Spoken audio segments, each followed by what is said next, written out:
Yes, you've heard about ISAs or individual savings accounts, and you know they are one of the most powerful tools for building long-term wealth.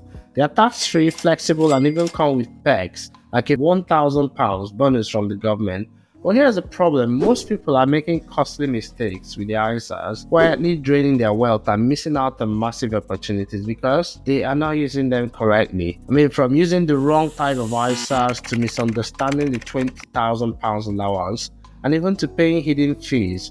These mistakes could be costing you thousands. And there's one mistake almost no one talks about that could completely derail your retirement plans. Real stories from medics and investors just like you, and I'll share with you how to avoid them. Hi, and if you're new here, I'm Dr. Andy Egwim. I'm a fan of MoneyWiseDoctor.com. I'm a UK-based GP. I'm an investor with over 20 years experience.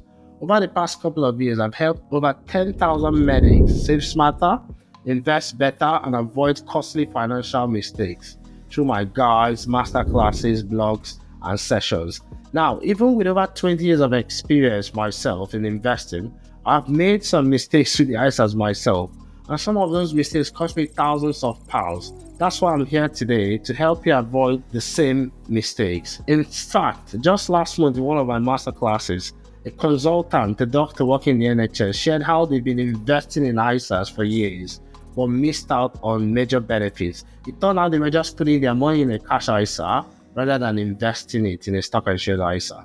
By the end of this video, you know exactly how to maximize the full potential of your ISA and set up yourself for long-term financial well-being. So let's dive in.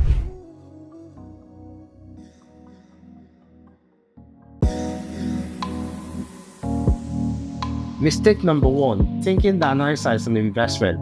Yes, many people assume that opening an ISA means their money is automatically invested. No. The reality is that your ISA is not an investment. It's just a tax-free wrapper. Think of it like a protective shield for your cash, your stocks, or your bonds.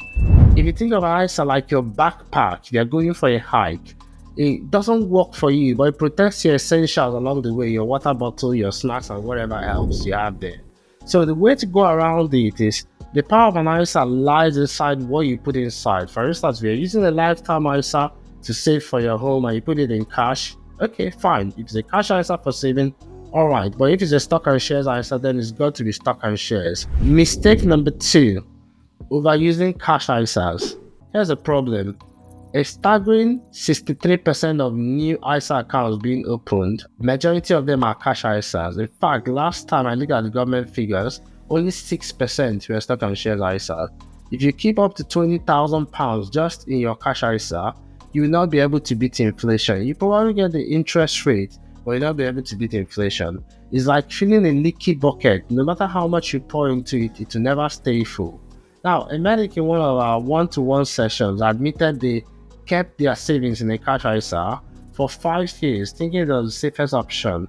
But when we calculated the inflation adjusted value, they realized they had actually lost money just by putting in a savings account. It's a good idea to save your emergency fund. You can use your cash ISA for emergency funds and maybe saving your house deposit. But if you're thinking long-term investing, the stock and shares ISA will be your best bet for long-term growth, which historically, if you're just investing in the general market, has done much better. Mistake number three, missing the free £1,000 bonus in the lifetime ISA. Yes, if you're under 40, the government gives you a 25% bonus on your contribution up to £1,000 every year. And for couples, you can double the bonus by just opening a lifetime ISA, both of you. Together, you could save £8,000 and earn £2,000 in bonuses over the 2 tax years. Now, one thing to note about the ISAs, withdrawals, there are only 4 approved reasons. So you want to use it for buying your first home or for retirement. Anything apart from that might lose some money. I'll give you an example. In one of our master classes, a participant was shocked to learn that they could have earned £1,000 bonus every year for the past, couple of years before they bought their house, but they've missed the opportunity because they didn't know about lifetime ISAs. So use a cash ISA. This is what I'll suggest. Use a cash ISA for buying your first home. But if you're thinking long-term investment, I'd rather go for a lifetime ISA, stock and shares. Mistake number 4, not realizing that there are two types of lifestyle. Yeah, I just touched on it. The problem is that many people leave their lifestyles in cash even when they are saving or investing for long-term retirement. Example, if you're 35 years and you're saving for retirement, you won't assess your lifestyle until 60 years. That's 25 years. That's what I'll call long-term in terms of investing. So rather than leave it in cash, I'd rather leave it in stock and shares, except it's for buying your first home. When I was in that similar situation, what I did is I shifted my ISA from a cash ISA to a stock and shares ISA, and it obviously outperforms cash. Mistake number 5, confusing ISA types. Now the problem is that if you use the wrong ISA for the wrong reason, it can hold you back.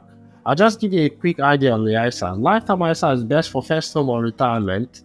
Stock and shares ISA is ideal for building long-term wealth through investing, while your cash ISA is just a savings account like your emergency fund or short-term saving. It's just tax-free, that's what it is. Junior ISA is for building a tax-free investment portfolio for your child. Mistake number 6, ignoring junior ISAs. Here, the opportunity is that you can invest up to £9,000 annually tax-free for your child. And there's quite a bit of potential for growth. Imagine 9,000 growing at 8% average stock market return. You could get up to £347,000 by the time your child turns 18. This is average. Now, if you don't have a junior ISA, you can think about whether it's the right option for your child and open one and start using it straight away. I've got some ideas around the junior ISA. Mistake number 7, paying lump sums instead of monthly contributions. Well, if you can pay lump sums, that's great, but the problem is that lump sums are harder to budget and you can miss the benefits of pound cost averaging. I've had doctors, healthcare professionals, I remember a GP shared in a session that they waited until the end of the tax year to contribute their ISA allowance, but often couldn't save the full amount, and it left them stressed and underinvested. That's how I approach it. Automate your monthly contributions for consistency and take advantage of the market fluctuations. If the market is down, you buy more. If it's up, you might buy a little less, but the same amount. Mistake number 8, paying hidden fees. Here's the problem. Even a small difference like 1.5% versus 0.07%, it could cost you tens of thousands over time. One of my master classes, a consultant discovered that her ISA provider was charging much higher fees and it was eroding her returns unnecessarily. Now there are 3 ISA accounts, and if you want the link to one in the description, check. I've put the link to the free ISA accounts. There's Invest Engine and other platforms, but always check your fees. Mistake number 9, withdrawing funds prematurely. Here's the problem. Taking money out of your ISA on investments, it disrupts compounding and reduces growth. It's even worse if it's a lifetime ISA. If you take money out of your lifetime ISA, you could be hit with a penalty of 25%. You lose the 25% bonus, and some platforms will even go ahead and charge you more money as a penalty. So only withdraw money from, let's say, your cash ISA for emergencies, or if you have absolutely no other option, then that's when I would recommend withdrawing money from the lifetime ISA. Mistake number 10, forgetting family ISA allowances. So every adult has £20,000 ISA allowance, but children also have £9,000. So for example, a family of 4 could actually get as much as £58,000 annually from taxes. I mean, ISA allowance. Combine family allowances to maximize tax-free growth. So 20k each parent and then 9k for maybe a couple of children. So just fixing one of these could save you thousands of pounds and help you on your pathway to financial independence. Now, if you found this video helpful, hit the subscribe button and share it with your friends and colleagues so that they can also, get tips and insights on how to make the best use of the ISA. If you'd like to get my free ISA step-by-step guide, don't forget to download it in the link in the description. It's packed with tips on how to maximize your ISA with your savings and investments and makes it all crystal clear. Now, which mistake have you made? Let me know in the comments. I'd love to hear from you. Thank you for watching, and I'll see you in the next video. Bye-bye.